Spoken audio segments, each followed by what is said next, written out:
depuis le plus petit jusqu'au plus grand, dit l'Éternel.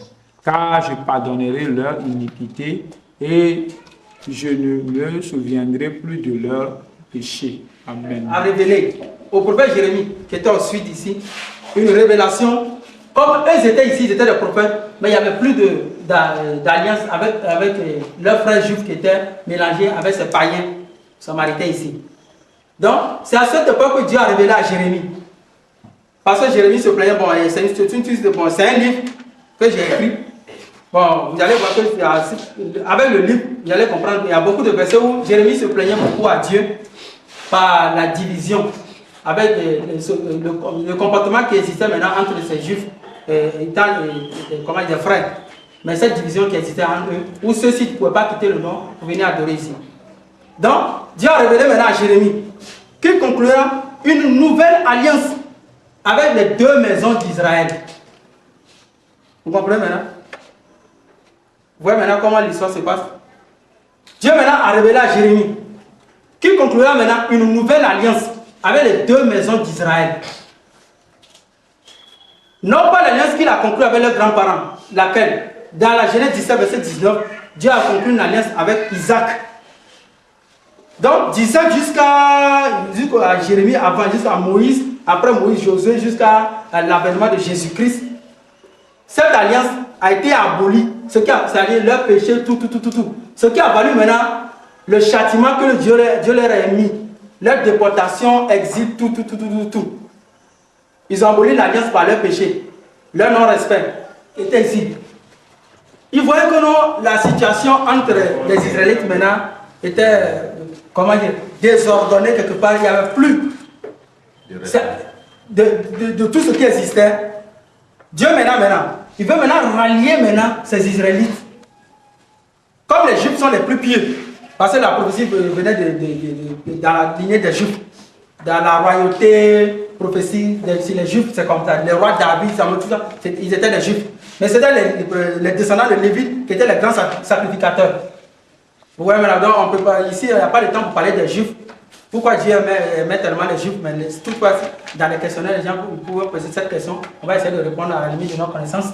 Donc, vous voyez que Jérémie 31 à 34, Dieu maintenant promet à ces prophètes-là maintenant, à Jérémie maintenant, prophète du Sud, qui conclura maintenant une nouvelle alliance avec les deux maisons d'Israël, qui est une prophétie. Non pas l'alliance qu'il avait conclue avec leurs grands-parents, qui a été aboli par leur péché, non-respect de la justice. Son nom sera Jésus. Il sauvera son peuple de ses péchés. Vous comprenez là? Son peuple de ses péchés. Nous allons voir pourquoi si ce sont les deux peuples ou si c'est le seul peuple. Nous verrons ça à la suite. Dieu n'a pas dit quel enfantin fils qui sauvera l'humanité de ses péchés. Dieu a dit son peuple, Israël. Ce n'est pas l'humanité. Vous comprenez maintenant? Nous allons sur la suite dans Matthieu 2, verset 6. Le frère peut nous dire ça. L'évangile selon Matthieu 2, verset 6. Là, il est écrit.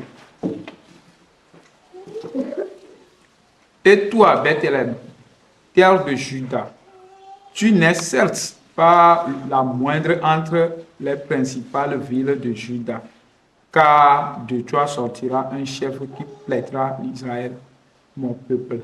Amen. C'est une prophétie qui datait depuis Michée. Je vous ai dit qu'il y a beaucoup de prophètes qui étaient ici. Il y a Michée ici. Michée, c'est un prophète. Dans Michée 5, verset 1, Michée aussi avait cette révélation. Vous comprenez maintenant? Avec cette révélation que, oh toi Bethléem, tu n'es certainement pas parmi les principales villes de Juda, car de toi sortira un chef qui pètera Israël, mon peuple. Qui sera ce chef-là? Comment dirais-je? Il y a une révélation, mais la personnalité n'est pas encore, comment dirais-je? C'est imagé pour le moment. Nous verrons qui devra être cette personnalité-là. Matthieu 1, verset 21, Matthieu 2, 6.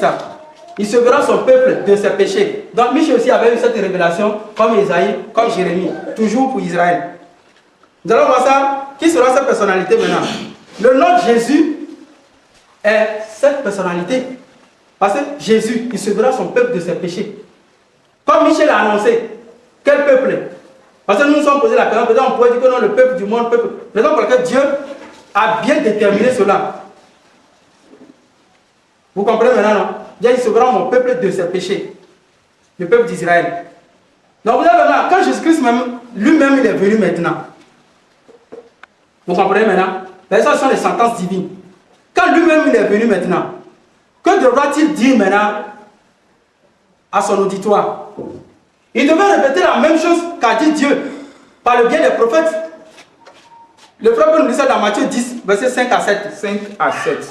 Là, il est écrit: quels sont les 12 que Jésus envoya après leur avoir donné les instructions suivantes? Les instructions suivantes. N'allez pas vers les païens et n'entrez pas dans les villes des Samaritains. Allez plutôt vers les brebis perdues de la maison d'Israël. Allez, verset 7. Allez prêcher et dites, le royaume des cieux est proche. Amen. Il devait définir sa mission à son auditoire. Il avait maintenant 12 disciples. Parce que 12 disciples, quand le Coran nous recommande le Coran, 12 disciples. Maintenant, il a envoyé ses disciples-là aller prêcher. Il a dit quoi? N'allez pas vers chez les païens. N'entrez pas dans les villes des Samaritains. Allez plutôt chercher les brebis perdues de la maison d'Israël.